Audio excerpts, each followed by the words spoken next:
ओम श्री गणेशाय नमः। श्री गुरु चरण कमलों को नमस्कार करके अब भाद्रपद मास की पावन कथा का चतुर्थी अध्याय आरंभ करती हूँ। सभी भक्तजन श्रद्धा और भक्ति भाव से कथा श्रवण करें। वक्रतुंड महाकाय सूर्यकोटि संप्रभ निर्विघ्नं कुरु मे देव सर्वकार्येषु सर्वदा। श्री गणेशाय नमः। श्री सरस्वती नमः। श्री गुरु भ्यो नमः। श्री ब्रह्मा जी कहते हैं कि प्राचीन सत्य युग की बात है। इंद्रदुम्न नाम से विख्यात एक राजा थे जो इंद्र के समान पराक्रमी थे। वे सत्यवादी, पवित्र, दक्ष, सर्वशास्त्र विचारक, रूपवान, सौभाग्यशाली, शूरवीर, दानी, उपभोग में समर्थ, प्रिय वचन बोलने वाले, समस्त यज्ञों का अनुष्ठान करने वाले, ब्राह्मण भक्त, सत्य प्रतिज्ञ, धनुर्वेद और वेद शास्त्र में निपुण विद्वान तथा पूर्णिमा के चंद्रमा की तरह सब स्त्री पुरुषों के प्रेम पात्र थी। सूर्य के तरह उनकी ओर देखना कठिन था। वे शत्रु समुदाय के लिए भयंकर, विष्णु भक्त, क्रोध को जीतने वाले, जितेंद्रिय, मुमुक्षु, अध्यात्म विद्या के प्रेमी और धर्मपरायण थे। इस प्रकार वे सर्वगुण संपन्न राजा इंद्रदुम्न समूची पृथ्वी का पालन करते थे। एक समय उनके मन में भगवान श्री हरि की आराधना का विचार उत्पन्न हुआ। वे सोचने लगे कि किस क्षेत्र में, किस तीर्थ में, किस नदी के तट पर अथवा किस आश्रम में देवादिदेव भगवान जनार्दन की आराधना करूं।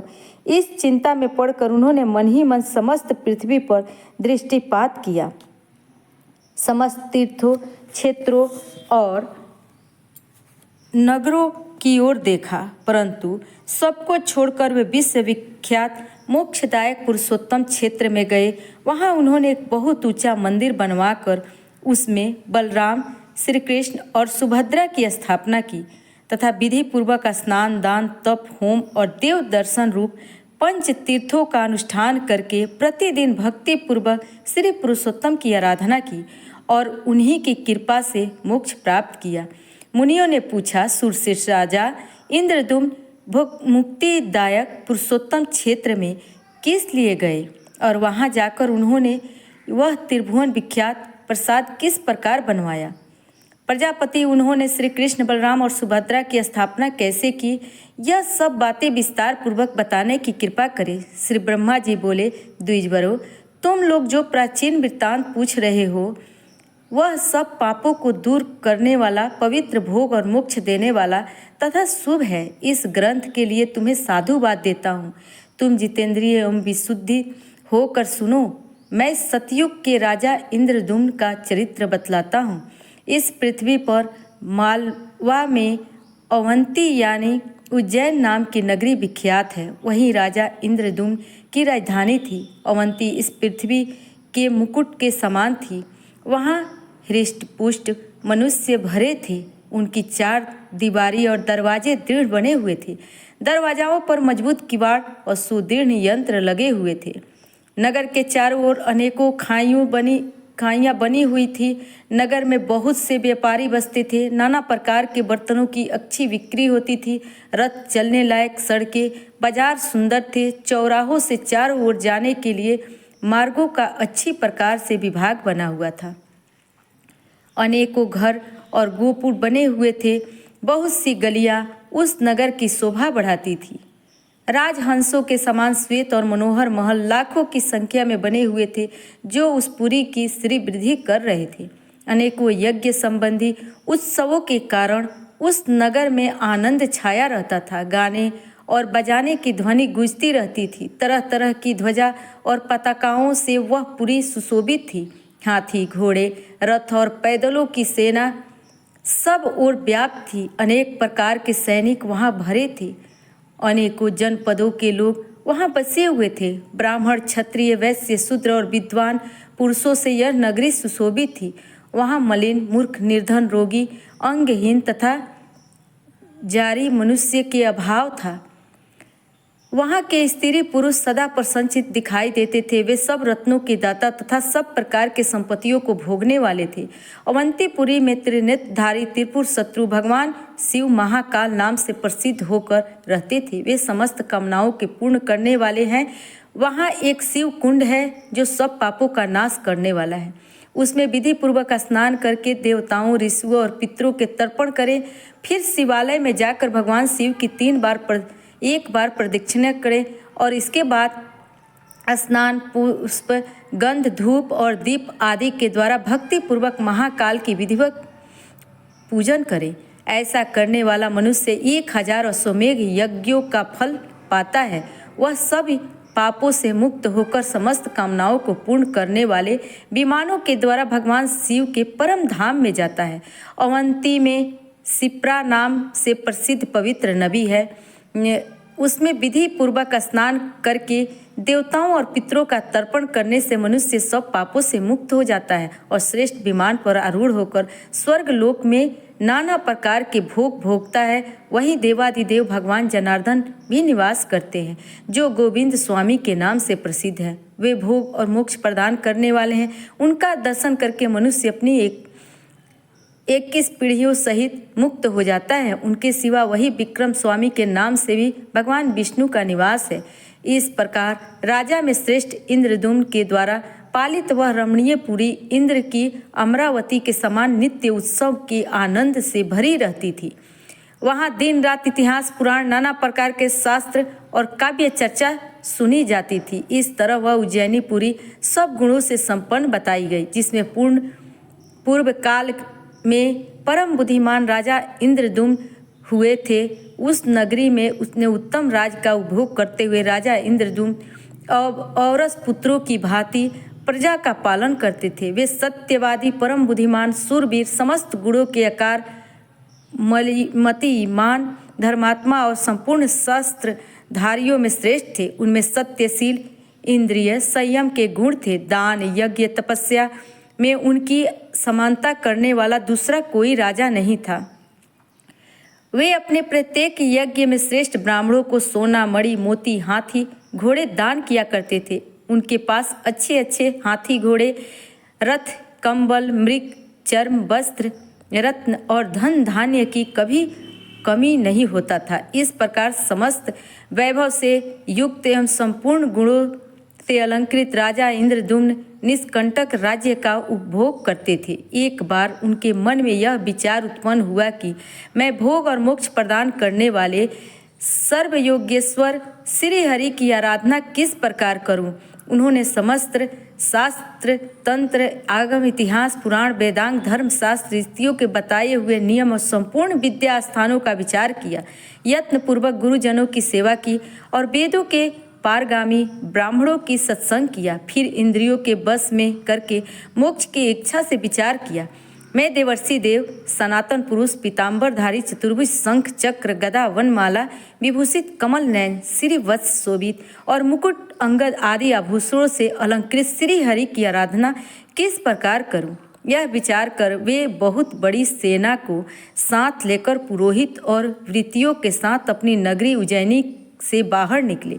उनके पीछे पीछे रथ और सवार सैनिक हथियार हाथ में लिए उपस्थित थे। उनके रथ विमान के समान जान पड़ रहे थे। उन पर ध्वजा पताकाएं फहरा रही थी। रथियों के पीछे गज, युद्ध की विद्या में निपुण असंख्य पैदल भी चले, जिनके हाथों में धनुष, प्रास और खड्ग शोभा पा रहे थे। वे सब प्रकार अस्त्र शास्त्रों को चलाने में कुशल शूरवीर तथा सर्वदा संग्राम की अभिलाषा रखने वाली थी। अंतपुरी की सब स्त्रियां भी वस्त्र आभूषणों से अलंकृत होकर महाराज के साथ चली। उनके नेत्र पद्म पत्र के समान विशाल थे और शस्त्रधारी सैनिक उन्हें घेर कर चलते थे। ब्राह्मण, क्षत्रिय, वैश्यों ने भी राजा का अनुसरण किया। अनेक नगरों के निवासी व्यापारी भी धन, रत्न, संपूर्ण स्त्री और अन्य उपकरणों के साथ प्रस्थित हुए। अस्त्र शस्त्र, तांबूल, तर्ण, काष्ठ, तेल, वस्त्र, फल और पत्र आदि की बिक्री करने वाले लोग अपनी अपनी दुकान लेकर राजा के साथ चले। घड़ियारे, धोबी, ग्वाले, नाई और दर्जी भी हजारों की संख्या में साथ चली। मंगल पाठ करने वाले, पुराणों के अर्थ करने में प्रवीण कथावाचक, काव्य रचयिता, कवि, विप्र, झगड़ने वाले, गरुड़ विद्या के कारण जानकर भांति भांति के रत्नों की परीक्षा करने वाले गज चिकित्सक मनुष्य, चिकित्सक वृक्ष, चिकित्सक गौ, चिकित्सक तथा समस्त पूर्ववासी राजा के पीछे पीछे चलने लगे। जैसे दूसरे गांव को जाते हुए पिता के पीछे पुत्र भी उत्सुक होकर जाने लगते हैं, उसी प्रकार समस्त पूर्ववासियों ने भी राजा इंद्रद्युम्न का अनुसरण किया। इस प्रकार हाथी, घोड़े, रथ और पैदल सहित महान जन समुदाय के साथ धीरे धीरे यात्रा करते हुए महाराज इंद्रद्युम्न दक्षिण समुद्र के तट पर पहुँचे। वहाँ उन्होंने रमणीय समुद्र का दर्शन किया, जो लाखों उत्तल तरंगों में व्याप्त होने के कारण नृत्य करता सा लग रहा था। उसमें नाना प्रकार के रत्न और भली भांति के प्राणी भरे थे। उसमें बड़े जोर का शब्द हो रहा था और गाध समुद्र अत्यंत भयंकर, अपार तथा मेघ माला के समान श्याम दिखाई देता था। उसी में भगवान श्री हरि के शयन का स्थान है। खारे पानी से भरा हुआ वह नदियों का स्वामी सिंधु, परम पवित्र, सब पापों को दूर करने वाला तथा संपूर्ण मनोवांछित फलों को देने वाला है। ऐसे समुद्र को देखकर राजाओं में श्रेष्ठ इंद्रद्युम्न को बड़ा विस्मय हुआ। उन्होंने समुद्र के तट पर पहुंचकर एक मनोहर प्रदेश में, जो सर्वगुण संपन्न एक पवित्र सा बड़ा निवास क्षेत्र में, क्या पहले भगवान की कोई प्रतिमा नहीं थी, जो राजा ने सेना और सांवरियों के साथ वहां जाकर श्री कृष्ण, बलराम और सुभद्रा की स्थापना की। ब्रह्मा जी बोले, हे महर्षियों, इस विषय में समस्त पापों का विनाश करने वाली प्राचीन कथा सुनो। मैं उसे संक्षेप में कहूँगा। एक समय समस्त लोकों के सृष्टि करने वाले अविनाशी भगवान वासुदेव को प्रणाम करके भगवती लक्ष्मी ने सब लोगों के हित के लिए इस प्रकार प्रश्न किया, भगवान, आप समस्त लोकों के स्वामी हैं। मेरे हृदय में एक संदेह खड़ा हुआ है, उसका इस समय निवारण कीजिए। अत्यंत आश्चर्य मृत्यु लोक को, जो परम दुर्लभ कर्म भूमि है, लोभ और मोह रूपी ग्रह ने ग्रास कर लिया है। वहाँ काम क्रोध महासागर लहराता है। हे देवेश, उस संसार सागर से जिस प्रकार मुक्ति मिल सके वह उपाय बतलाइए। इस संसार में मेरे संदेह का निवारण करने के लिए आपको छोड़कर दूसरा कोई वक्ता नहीं है। देवी का यह वचन सुनकर देवादिदेव भगवान जनार्दन ने बड़ी प्रसन्नता के साथ यह सारभूत अमृतमय वचन कहा। देवी, समस्त तीर्थों में श्रेष्ठ पुरुषोत्तम क्षेत्र विख्यात तीर्थ है। वह बहुत ही सुंदर, सुखपूर्वक सेवन करने योग्य, अनायास साध्य तथा उत्तम फल देने वाला है। तीनों लोकों में उसके समान कोई तीर्थ नहीं है। देवेश्वरी पुरुषोत्तम तीर्थ का नाम लेने मात्र से मनुष्य सब पापों से मुक्त हो जाता है। उस संपूर्ण देवता, दैत्य, दानव तथा मरीच आदि मुनिवर की भली भांति नहीं जानती। उसको मैंने अब तक गुप्त रखा है। इस समय उस तीर्थराज की महिमा का वर्णन करता हूँ, तुम एकाग्रचित होकर सुनो। दक्षिण समुद्र के तट पर जहाँ एक वट का महान वृक्ष खड़ा है, वहाँ अत्यंत दुर्लभ क्षेत्र है। उसका विस्तार 10 योजन का है। वह वट कल्प के संहार होने पर नष्ट नहीं होता। उस वट वृक्ष के दर्शन से तथा उसकी छाया के नीचे चले जाने से ब्रह्म हत्या भी छूट जाती है। फिर अन्य पापों की तो बात ही क्या है। जिन्होंने उसकी परिक्रमा की है, उसे मस्तक झुकाया है, वे सब पाप रहित होकर भगवान विष्णु के धाम को पहुंच गए हैं। उस वट वृक्ष के उत्तर तथा भगवान केशव के कुछ दक्षिण जो बहुत बड़ा महल खड़ा है, वह धर्ममय पद है। वहाँ स्वयं भगवान की बनाई हुई प्रतिमा का दर्शन करके पृथ्वी के सब मनुष्य अनायास ही मेरे धाम को चले जाते हैं। इस प्रकार सब लोग को वैकुंठ धाम में जाते देखकर एक दिन धर्मराज मेरे पास आए और मुझे प्रणाम करके इस प्रकार बोले। धर्मराज ने कहा, भगवान, आपको नमस्कार है। देव, आप संपूर्ण लोकों के स्वामी और समस्त विश्व के पालक हैं। आपको नमस्कार है। आप क्षीर सागर के निवासी और शेषनाग के शरीर की सैया पर शयन करने वाले हैं। आप सबसे श्रेष्ठ, वरेण्य और वरदाता हैं। सबके कर्ता होते हुए भी स्वयं अकृत हैं। आपको किसी दूसरे से नहीं बनाया है। आप प्रभु शक्ति से संपन्न संपूर्ण विश्व के ईश्वर, अजन्मा, सर्वव्यापी, सर्वज्ञ तथा किसी से परास्त न होने वाले हैं। जानने योग्य पुराण पुरुष, व्यक्त स्वरूप, सनातन परमेश्वर, कार्यकरण के उत्पादक, लोकनाथ एवं जगत गुरु हैं। आपका वक्षस्थल श्रीवत्स चिन्ह से सुशोभित है। आप वनमाला से विभूषित हैं। आपका वस्त्र पीले रंग का है, आपकी 4 बाहें हैं, आप शंख, चक्र, गदा, हार, केयूर, मुकुट और अंगद धारण करने वाले हैं। सब लक्षणों से संपन्न, समस्त इंद्रियों से रहित, कूटस्थ, अविचल, सूक्ष्म ज्योति स्वरूप, सनातन भाव और अभाव से मुक्त, व्यापक तथा प्रकृति से परे हैं। सबको सुख देने वाले सामर्थ्यशाली ईश्वर हैं। आप भगवान जगन्नाथ को मैं नमस्कार करती हूँ। भगवान श्री विष्णु कहते हैं, हे महाभागी, यमराज को हाथ जोड़े मस्तक झुकाए खड़ा देख मैंने उनसे स्तोत्र कहने का कारण पूछा। महाबाहु सूर्यनंदन, तुम सब देवताओं में श्रेष्ठ हो, तुमने इस समय मेरी स्तुति किस लिए की है, संक्षेप में बताओ। तब धर्मराज बोले, भगवान, इस विख्यात पुरुषोत्तम तीर्थ में जो इंद्र नीलमणि से बनी हुई श्रेष्ठ प्रतिमा है, वह सब कामनाओं को देने वाली है। इसका अन्य भाव तथा श्रद्धा से दर्शन करके सभी मनुष्य कामना रहित होकर आपके श्वेत धाम में चले जाते हैं। अतः अब मैं अपना व्यापार नहीं चला सकता। प्रभु, आप कृपा करके उस प्रतिमा को समेट लीजिए। धर्मराज का यह वचन सुनकर मैंने उनसे पूछा, यम, मैं सब ओर से बालू के द्वारा उस प्रतिमा को छिपा दूंगा। इसके बाद यह प्रतिमा छिपा दी गई। अब उसे मनुष्य नहीं देख पाते। उसे छिपा देने के बाद मैंने यमराज को दक्षिण दिशा में भेज दिया। श्री ब्रह्मा जी कहते हैं, पुरुषोत्तम तीर्थ में इंद्र नीलमय प्रतिमा के लुप्त हो जाने पर आगे चलकर जो जो बातें हुई उन सबको भगवान विष्णु ने देवी लक्ष्मी से विस्तार पूर्वक कह सुनाया। इसके बाद देवी लक्ष्मी ने विस्तार पूर्वक जो भी श्री विष्णु भगवान को सुनी, इसका वृत्तांत आप अगले अध्याय में सुनिएगा। भक्तजनों, आपको पता है कि गाय माता एक बार गुस्से से क्रोधित होकर संसार की सब स्त्रियों को श्राप दे दिया था कि एक ऐसा श्राप दिया जिसकी वजह से समस्त स्त्री जाति को वह श्राप आज भी भोगना पड़ता है।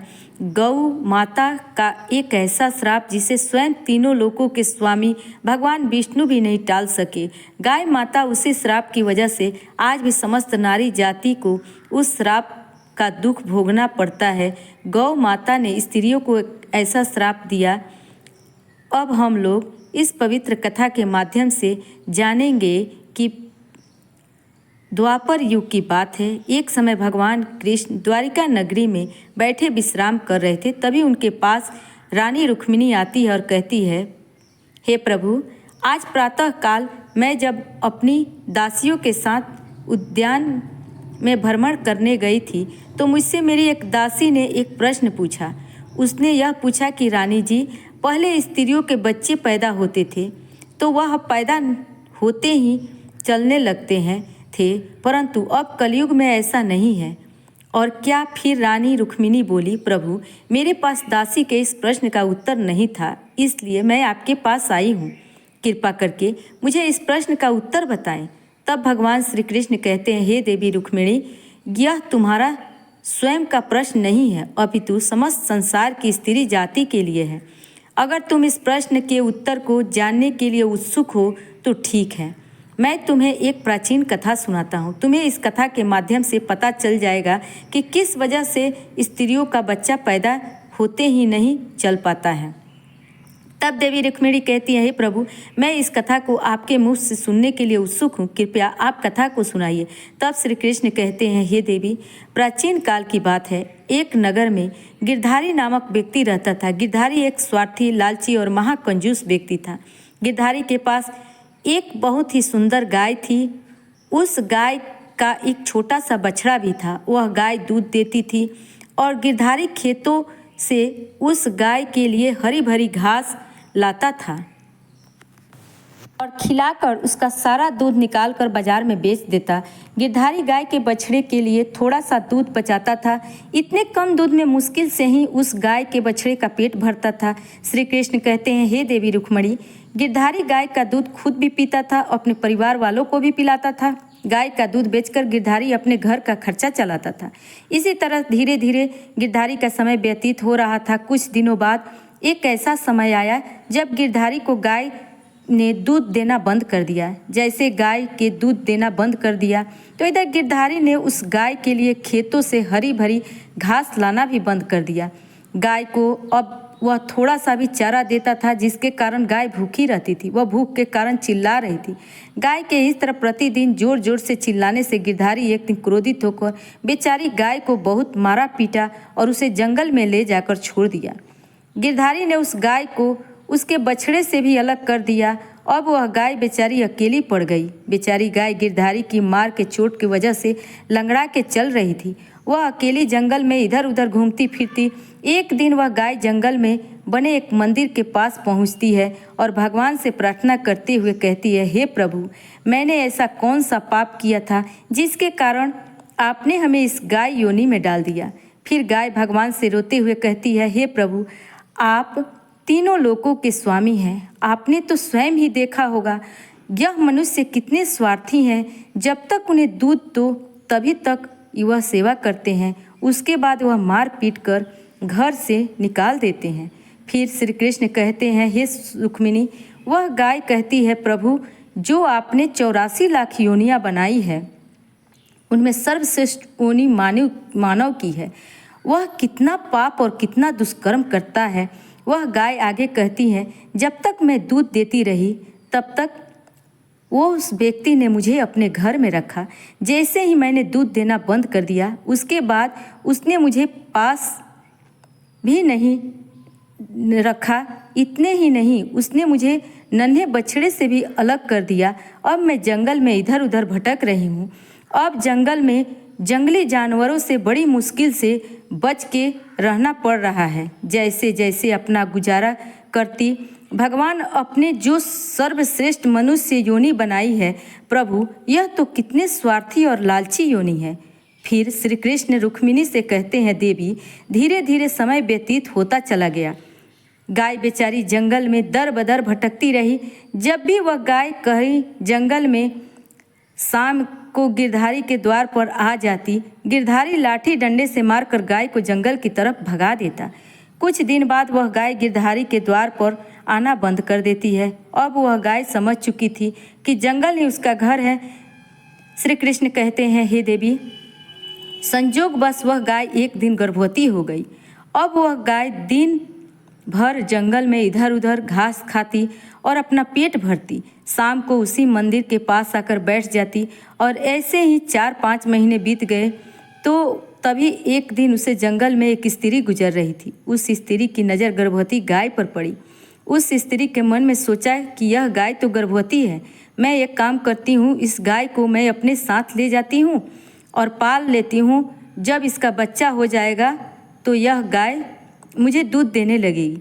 तब मैं इसका दूध बेचकर पैसे कमाऊंगी और कुछ दूध बचा के खुद पीऊँगी और साथ में अपने परिवार वालों को और अपने बच्चों को भी पिलाऊंगी। श्री कृष्ण कहते हैं, हे देवी, जैसे ही वह स्त्री उस गाय को पकड़ने के लिए अपने पति को बुलाने के लिए वापस घर जाती है, तब तक उसका पति घर के बाहर आता है। तब तक वह गाय वहाँ से चली जाती है। धीरे धीरे समय व्यतीत होता है। गाय के प्रसव का समय नज़दीक आ गया। अब वह गाय एकांत जंगल में सुरक्षित जगह पर जाकर रहने लगी। एक दिन उस गाय ने एक सुंदर बछड़े को जन्म दिया।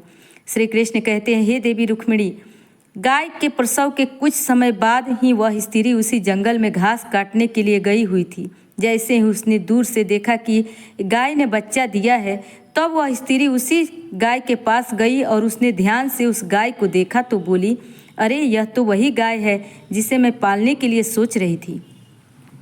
इस गाय ने तो बछड़ा दिया है। चलो, अच्छा हुआ, अब मैं इस गाय को पकड़कर अपने घर अवश्य ले जाऊंगी। जैसे ही वह स्त्री इस गाय के पास अपने पति को बुलाने के लिए जाने लगी, तभी गाय उस स्त्री से कहती है, हे बहन, आज तुम हमारे ऊपर एक उपकार कर दो। यह हमारा बच्चा मेरे पीछे पड़ा हुआ है, कृपया इसे उठाकर तुम मेरे गर्दन के पास रख दो। मैं अपने बच्चे को लेकर किसी सुरक्षित जगह पर चली जाऊंगी, क्योंकि यहाँ पर मुझे यह सुरक्षित नहीं है। यह बच्चा 8 महीने तक चलने लायक हो जाएगा। अभी तक वह अपने पैरों पर नहीं चल सका। श्री कृष्ण कहते हैं, हे देवी, ऐसा अभी है, ऐसा पहले नहीं था। पहले गाय का बच्चा 8 महीने के बाद ही अपने पैरों पर चलने लायक हुआ करता था।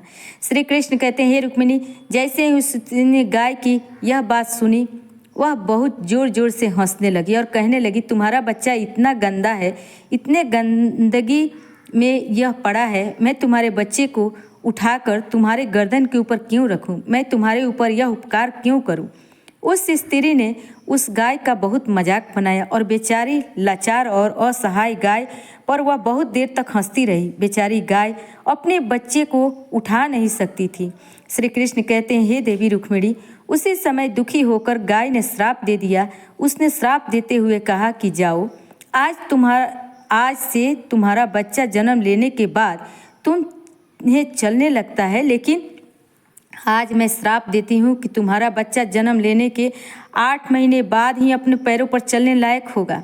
और जो यह मेरा बच्चा आज चल नहीं पा रहा है, वह आज के बाद पैदा होते ही बहुत जल्द अपने पैरों पर चलने लायक हो जाएगा। श्री कृष्ण कहते हैं, हे रुक्मिणी, इसी श्राप के कारण स्त्रियों का बच्चा अपने पैरों पर पैदा होते ही नहीं चल पाता, क्योंकि गौ माता की ने समस्त संसार की स्त्रियों को श्राप दिया था, परंतु गाय माता का जो बच्चा होता है वह तुरंत चलने लायक हो जाता है। अब श्री कृष्ण आगे कहते हैं, हे देवी, अब तो आपको इस कथा के द्वारा पता चल गया होगा कि आखिर किस कारण से स्त्री का बच्चा पैदा होते ही नहीं चल पाता और कौन सा श्राप है जो गाय ने स्त्री को दिया था। तब देवी रुक्मिणी कहती हैं, हे प्रभु, अब मुझे मेरे प्रश्न का उत्तर मिल गया। आपके मुँह से इस प्रश्न का उत्तर सुनने के बाद मैं धन्य हो गई। भक्तजनों, कहा जाता है कि सतयुग में जिस समय सुखदेव जी पैदा हुए थे, सुखदेव जी पैदा होने के तुरंत बाद ही अपने पैरों पर चलने लगे थे और महर्षि वेद व्यास भी जन्म लेने के तुरंत ही बाद अपने पैरों पर चलने लगे थे। यह बात सतयुग की है, लेकिन कलयुग में ऐसा नहीं है, क्योंकि गाय माता कलयुग की समस्त स्त्री जाति को श्राप दे दिया था। उसी दिन से समस्त स्त्रियों के जो बच्चे होते हैं वे 8 महीने के बाद ही अपने पैरों पर चलने लायक हो पाते हैं। गाय का बच्चा जन्म लेने के थोड़ी देर बाद से अपने पैरों पर चलने लायक हो जाता है।